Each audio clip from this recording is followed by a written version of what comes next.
Песня моего деда Касымы Камбары. Он оставил мне эту мелодию. Я как бы говорю с ним о себе, своих сомнениях, поисках. Я играю мелодию деда, а будто собираю свой орнамент из впечатлений жизни, из рассказов односельчан.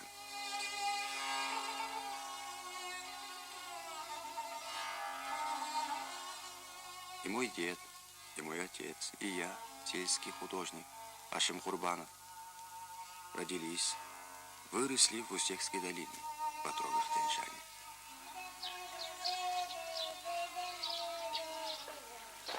Почему я стал художником?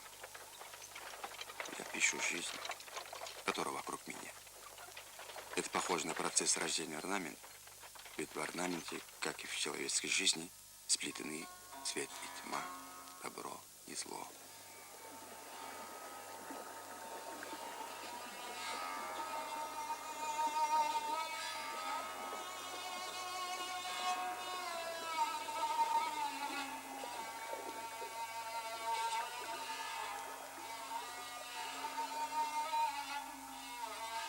Наши предки уже к X веку нашей эры перешли на земледельческий труд. Мы благодарны им сегодня за эту давнюю, связанную с землей кормилицей. Земледелие позволило нам заняться и ремеслами. Все это было, и все это осталось в нас, в народном трудолюбии, в извечном желании сохранить и продлить красоту бытия.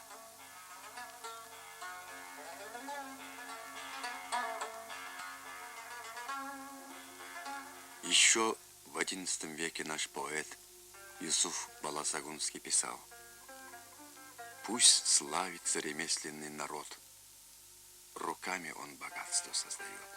Дай больше льгот ремесленному люду, и твой народ тебя прославит всюду».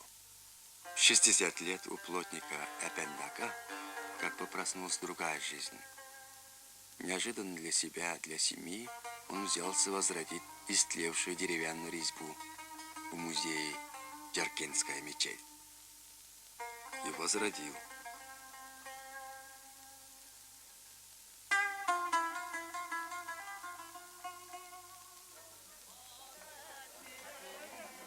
Прежде чем строить дом, уйгур посадит дерево, чтобы можно было отдохнуть в его тени.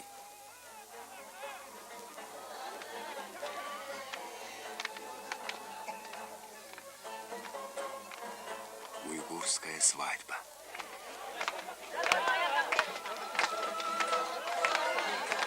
Все село ревниво следит, чтобы ни одна деталь ритуала не была нарушена. Или, не дай бог, забыта. Наша семья – это маленькое и очень крепкое государство. Я не имею права жить в семье только для себя, ни с кем не считаясь.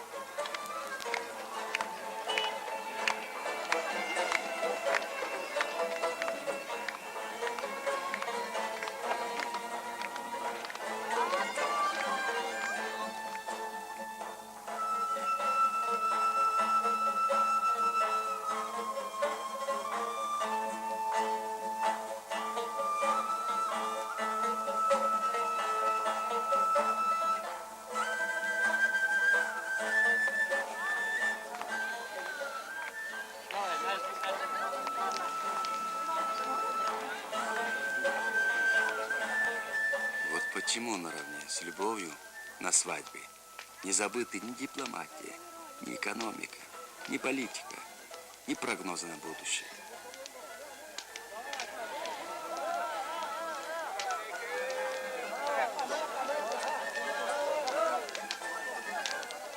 Небо, земля и огонь – все берется в свидетели.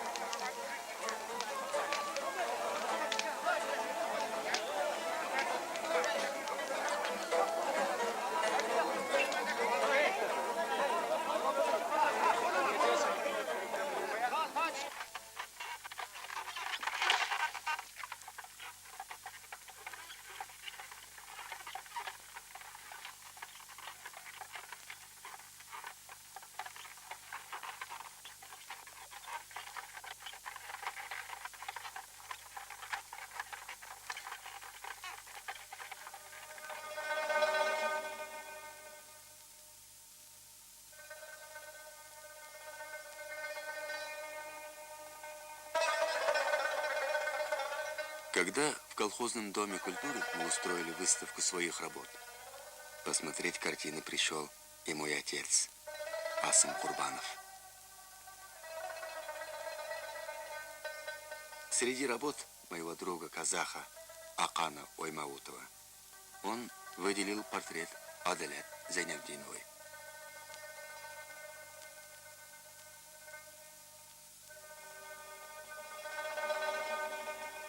Неожиданным даже для нас был его рассказ о ней. Китменю, который передал Адалят ее отец Мешрака, она проработала всю жизнь.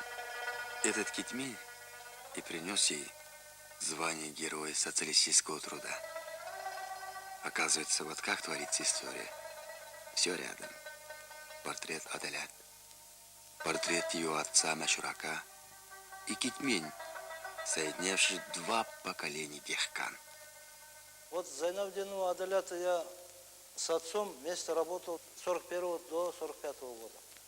Зайнабдинов машур был, хороший человек был, трудолюбивый. Он мирабом работал, но это мираб что такое? Мираб это воду делит.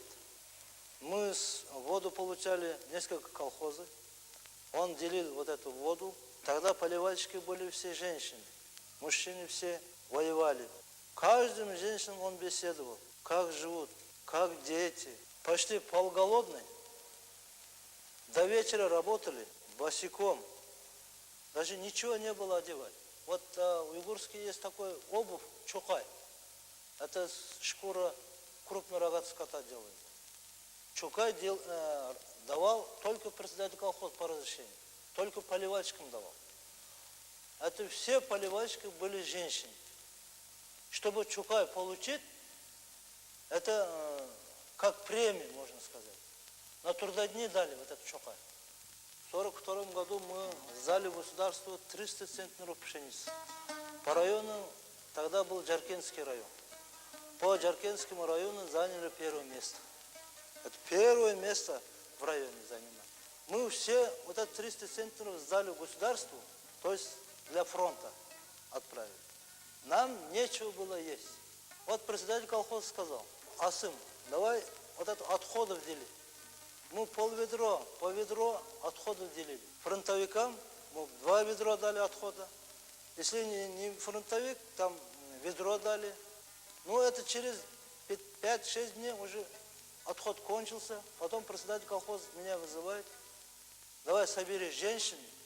Мы с женщинами собирали пшеницу от нора мышей. В каждом норе, вот, наверное, грамм 50-60 граммов мы нашли. Тогда никто без разрешения не взял эту пшеницу домой. Мы все сдали склад, вот эту, около 3-4 ведро. И колхозникам по ложкам мы раздавали.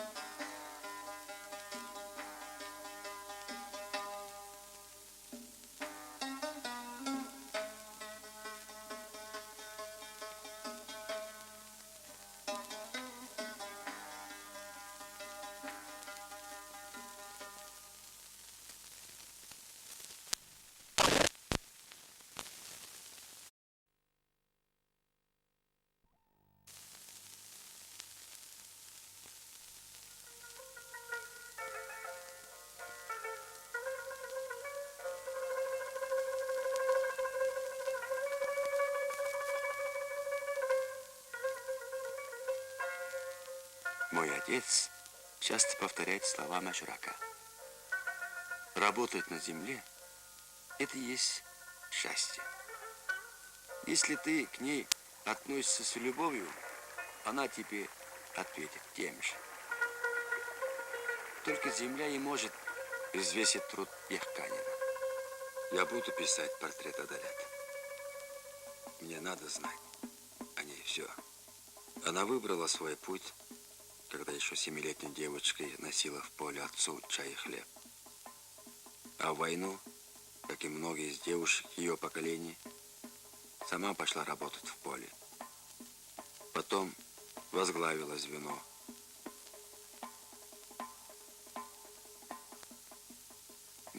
судьба — лишь один из узоров в орнаменте судеб моего народа.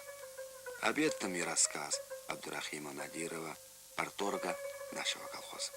Это, конечно, очень трудный, трудоемкий труд поливальщика, звеньевого, кукурузовода. Начиная от всхода до получения урожая, все делается вручную после нарезки поливных борозд. Ну, хотя мы делаем отдельный полив гибкими шлангами, но все-таки пока полив кукурузы у нас остается проблемой номер один. Мы урожай получаем поливом. Вот они с кипенем, начиная с 5 часов утра и до вечера, по каждой борозде старается, чтобы пробежала вода. Не так пробежала, а согласно технологии. Как кукуруза уже набирает рост выше человеческого роста, а там, в общем, только знает звеньевые, какой это адский труд, какая жара там стоит. У нее и показатели были хорошие, очень хорошие показатели. Вот сейчас на заслуженном отдыхе работает наставницей. Сейчас воспитала Халилова Тохтахуна, который получил эту же землю, где она много лет трудилась. И как чабаны передают свою палку для сына, она и передала вместе с китменем всю эту землю. А сейчас работает так же, как и работала Зайнудинова в молодости. И он молодой сам и показывает успех. Вот наше подрастающее поколение не хуже наших наставников работает.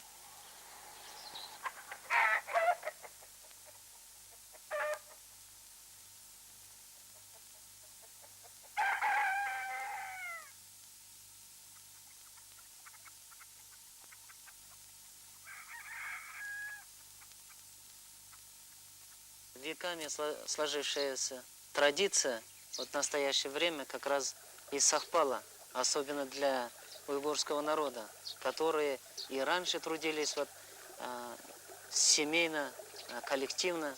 Сейчас и совпало. Совпало то, что сейчас поощряется, семейный подряд, коллективный подряд, арендный подряд. Мы начали разбирать завалы вчерашнего дня на пути простых народных истин. Будь честным, будь милосердным. Помни, что ты не один. Я хочу, чтобы этот труд души, был столь же ощутим, как и труд техканина, когда он пускает воду на поле.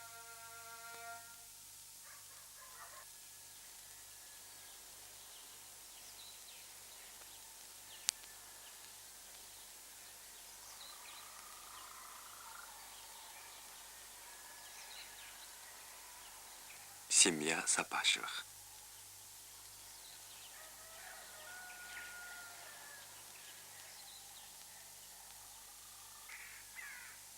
Бурханджан.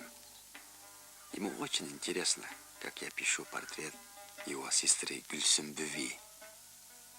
Он мечтает стать художником. В этой семье 11 детей, а внуков и не счесть.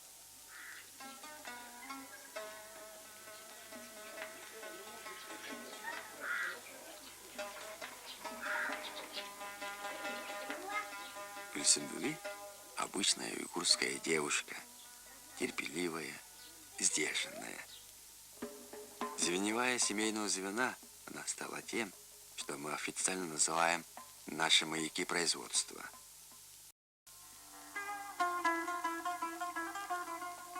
История моего народа насчитывает не одно тысячелетие.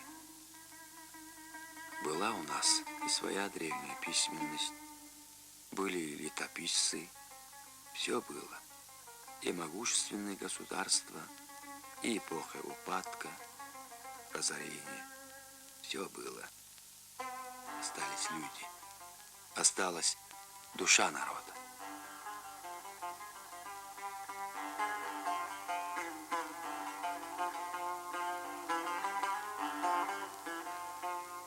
Все переходит в орнамент. Чувства, мысли, человеческая жизнь. Анархан, Арупджан, Наомет, Гюльсümбüви, Гульнорем. Боевые награды. Медаль матери-героини. Отец и мать.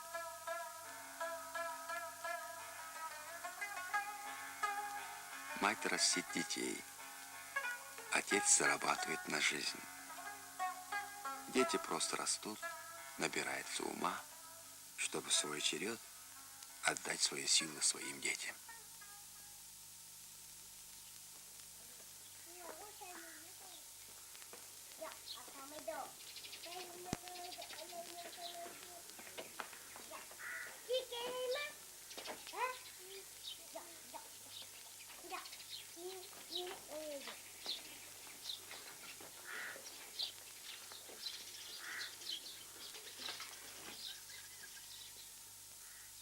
Наверное, у меня что-то не получилось, не удалось в этой работе. Что я знаю о Гульсümбüvi? Вот рассказ ее матери, Патемгül. Вся наша семья обрадовалась, когда мы узнали, что Гульсümбüvi стала членом Центрального комитета комсомола страны. С малых лет она, как и все дети, помогала мне, отцу, работала дома, в поле. Хорошо училась. А когда отец вышел на пенсию, она заменила его, стала работать поливальщицей. В каждом человеке я вижу и прошлое, и будущее. Я вижу, каким он был в детстве, каким станет в старости, как прожита его жизнь, достойна ли. И я хочу, чтобы в будущем мои современники вызывали уважение.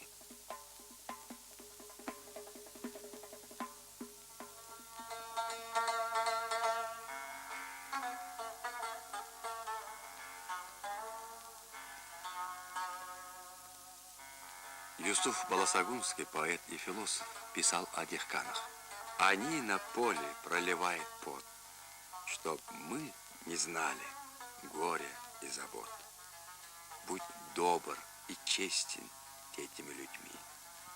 Их простоту себе в пример возьми. Будь с землепашцами всегда хорош. Ты их преуспеянием живешь.